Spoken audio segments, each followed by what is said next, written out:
It's Tessa with hipover50.com. So today I'm going to talk about where can you live when you're in England. Let's say you're thinking about coming over for an extended visit, or perhaps you're able to move here full time and you're thinking, well, what is there besides London? Where is the right place for me to be? Where can I find a home? I know it can be a little confusing. When I was talking to my friends in the U.S. when I was there last month, most people don't really have a perception of where there is besides London. And London is sort of the elephant in the room, let's say.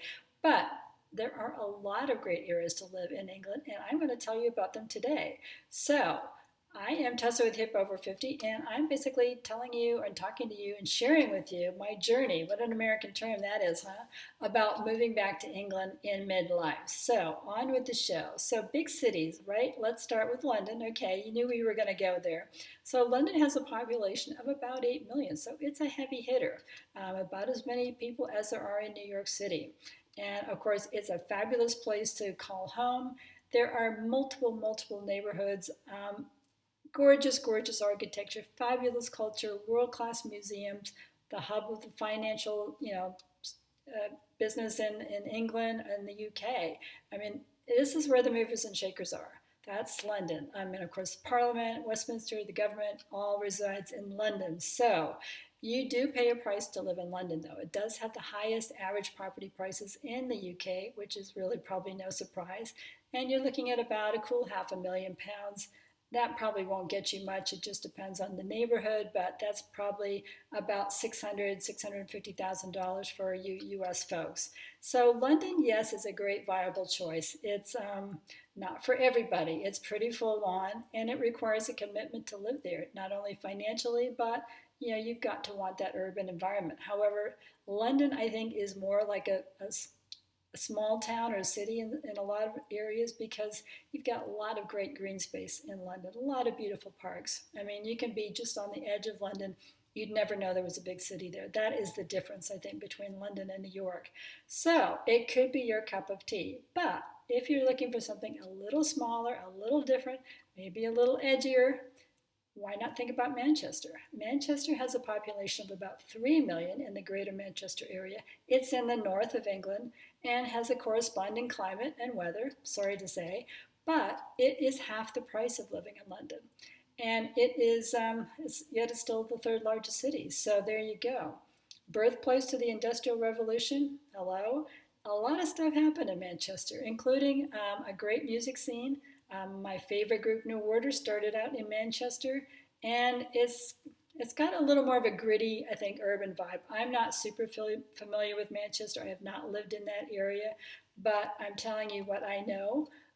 It's probably going to be something you'd want to check out, but it's home to a large UK tech hub, and there is a 2-hour fast train to London. So you could conceivably live and work in both places. There's also 2 premier football clubs. Hello, Manchester United and Manchester City. So take your pick. So a little more of a sporty kind of, I don't know, maybe rock and roll vibe. So if that's your scene, Manchester may be it. So let's drop down to medium-sized cities, okay? These are ones that are just under 1 million that I think you might consider. One is Bristol, which isn't too far from where I live. It is in the county of Somerset. It's on the southwest side of England, close to the Bristol Channel. It's got a harborside scene. I would describe Bristol as being very up and coming, very buzzy. Lots of film students like it. It's sort of, it's kind of an edgy, buzzy, up and coming area for young families and probably, mid-age folks that want to be in a hip urban area. You'd definitely pay a premium to live in Bristol. The prices there for property aren't inexpensive. And personally, I would not want to live in Bristol. I did not find it my cup of tea. It's a little too higgledy-piggledy. I didn't get the sense it was a real great city center. I prefer London to Bristol, to be honest with you. But it could be your cup of tea, so check it out. On that list of medium-sized cities with just under 1 million population is Brighton. So Brighton is called London by the Sea because it's due south of London on the south coast of England. about an hour or so by train. So it's a great it's a great destination for people that want to come down from London and get a little bit of seaside air. It's also very well known for having what's called a dirty weekend. Brighton is very edgy, lots of graffiti, a little too much for me. And to be frank, I don't think I'd want to live there. I spent quite a bit of time around there. It's not my cup of tea, but it might be yours. If you want to have an alternative lifestyle, it's very diverse. There's a lot of, creative types living there, and it's worth checking out. But it's kind of funny. It's got a little bit of a personality problem, I think, Brighton. It wants to be very hip and very edgy, and in many ways it is. But it's still, the location is great, being right on the coast. But like I said, the graffiti is kind of a no-go area for me. Now, if you like the position of Brighton, but you don't want it to be quite so edgy, quite so graffitied, then I would recommend Hove, which is its next door neighbor, or Hove actually. And it is a lot more gentrified and a little quieter pace of life, but still a great position on the south coast. So let's move on to smaller cities, okay, that have a population of about 100 to 150,000 or so. So top of the list are the two probably most famous university towns in the world, if not the country, Cambridge and Oxford. So both are very expensive. They're some of the most expensive places to live in the UK. They're very desirable. World-class universities, of course, very well known. Cambridge actually has the UK's top tech hub outside of London. Say that fast. It's called Silicon Fen, or the Cambridge Cluster. And so if you're in a tech job or that's something that interests you, head to Cambridge. It's also, of course, got the university going for it, right? And there's a river Cam, so you have that lovely lifestyle of being on a river with the punting and all that. It's a beautiful town. Next on the list is Oxford, which could be a tiny bit more famous than Cambridge, I'm not sure.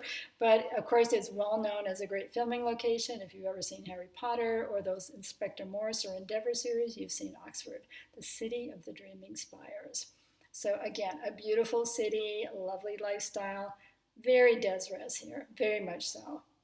If you think of a university town as being rowdy, I don't think either Cambridge or Oxford would qualify. They're very posh university towns. So next on the list of smaller cities is the city of Bath, which I am very familiar with. Again, you will pay a premium to live here in Bath. It is I think average house prices are in the £600,000 range, so not inexpensive. Bath is sort of built almost like Rome on the Seven Hills. It's very hilly, so bring your electric bike or your walking shoes and your wallet, of course. The architecture in Bath is beautiful. There's no question about it. Famously home to Jane Austen for a period of time. A lot of her movies were set here. Again, a popular filming location and an even more popular tourist destination. So for that reason, I actually would not want to live in Bath. I find it too crowded for me.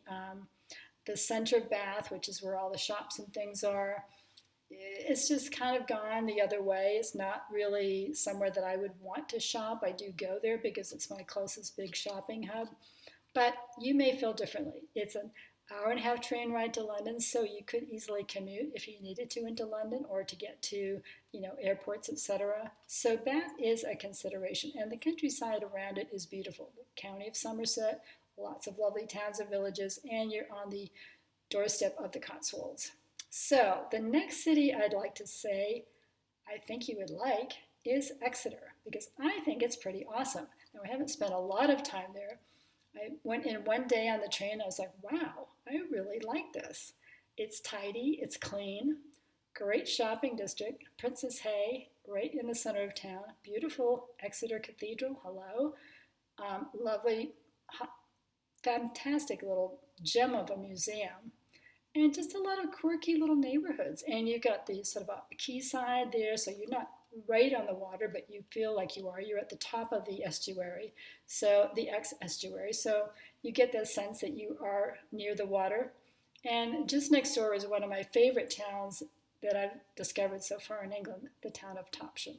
So if you're a fan of living on the water, if you're a boater, a sailor, then I think this is definitely worth checking out. And the countryside around it is beautiful. Now, it is a little bit longer to get into London. There is 2 main train stations in Exeter, and it'll take you about 3 hours to get into London. So probably not commutable, but certainly if you are working in the hospital field, or you're looking for a place to retire and you still want a little bit of a city vibe, Exeter.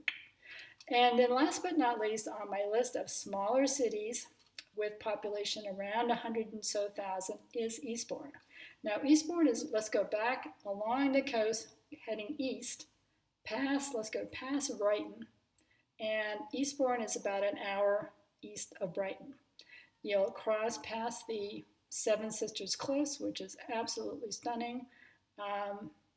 Eastbourne used to be known as a place where people went to retire. It didn't have a great reputation, but I think it's up and coming now. The area that I would suggest you look in is called Meads. It's over on the west side of Eastbourne, and it's tucked next to the South Downs. Beautiful walking, golf courses, hello, lovely, lovely, lovely. Lots of lovely promenades along the front at Eastbourne where you can walk forever. There are some parts of Eastbourne that aren't quite so nice, like the ones going further east, for example, so stay away from those. But I think that is definitely worth taking a peek at. Prices are a little more affordable than other parts of the South Coast at around in the low 300s average price for property. So there you go. There are some places that you consider thinking about. London, Manchester for big city, medium city, Bristol, Greater Brighton and Hove, and smaller city, Cambridge, Oxford, Bath, Exeter, and Eastbourne. So I just hope that was helpful. If you have any questions or comments, of course, put them below. Thank you so much for watching. I really appreciate you supporting me and coming along with me on this journey, as we say. And that's such an American phrase, coming along on this journey, but it kind of is. So again, thank you so much for watching, and I will see you on the next video. Bye for now.